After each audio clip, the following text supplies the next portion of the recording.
할렐루야, 다손이 매일 묵상 요한계시록 바르게 알기 44번째 시간, 아무도 능히 셀 수 없는 큰 무리란 제목으로 오늘 묵상 함께 하겠습니다.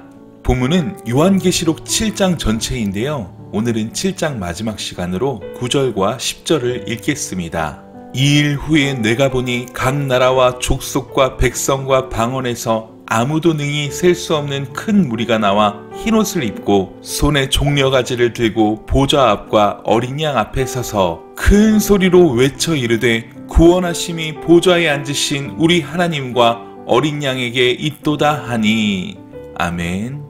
오늘 본문 9절에 등장하는 새롭게 인침을 받은 그룹인 능히 셀 수 없는 큰 무리는 매우 중요합니다. 7장에 있어서 이 부분은 절대로 놓치지 말아야 하는 부분입니다. 이 사람들이 14장에서는 한 그룹이 되어 14만 4천으로 표현되기 때문입니다. 그러하기에 7장에서 중요한 사람들은 14만 4천 명이 아니라 바로 이 사람들입니다.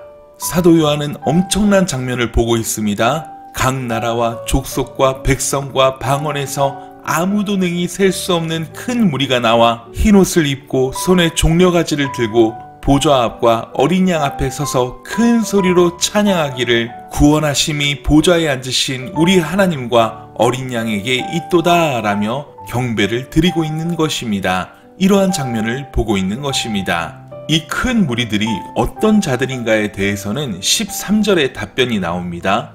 흰옷 입은 자들이 누구며 또 어디서 왔느냐는 것입니다. 그러면서 답변하기를 이는 큰 환난에서 나오는 자들인데 어린 양의 피에 그 옷을 씻어 희게 했다고 말씀합니다. 여기서 핵심은 큰 환난에서 나오는 사람들이란 것입니다. 6장에서 누가 이 진노의 큰 날에 설 수 있겠느냐는 질문에 대한 답변입니다. 이 큰 환난에서 나오는 사람들은 바로 그 진노의 날에 구원받은 사람들인 것입니다. 어떻게 구원받았습니까?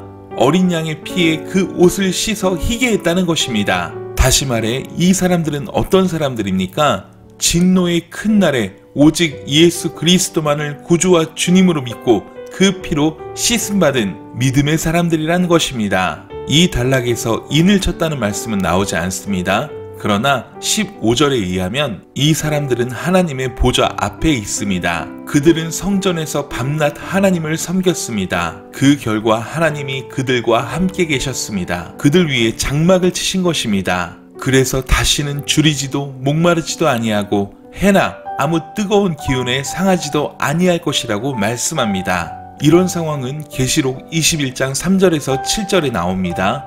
내가 들으니 보좌에서 큰 음성이 나서 이르되 보라 하나님의 장막이 사람들과 함께 있음에 하나님이 그들과 함께 계시리니 그들은 하나님의 백성이 되고 하나님은 친히 그들과 함께 계셔서 모든 눈물을 그 눈에서 닦아주시니 다시는 사망이 없고 애통하는 것이나 곡하는 것이나 아픈 것이 다시 있지 아니하리니 처음 것들이 다 지나갔음이러라. 보좌에 앉으시니가 이르시되 보라 내가 만물을 새롭게 하노라 하시고 또 이르시되 이 말은 신실하고 참되니 기록하라 하시고 또 내게 말씀하시되 이루었도다. 나는 알파와 오메가여 처음과 마지막이라. 내가 생명수 샘물을 목마른 자에게 값없이 주리니 이기는 자는 이것들을 상속으로 받으리라. 나는 그의 하나님이 되고 그는 내 아들이 되리라 말씀하십니다. 자, 다시 7장을 보십시오. 각 나라와 족속과 백성과 방언에서 나온 셀 수 없는 큰 무리는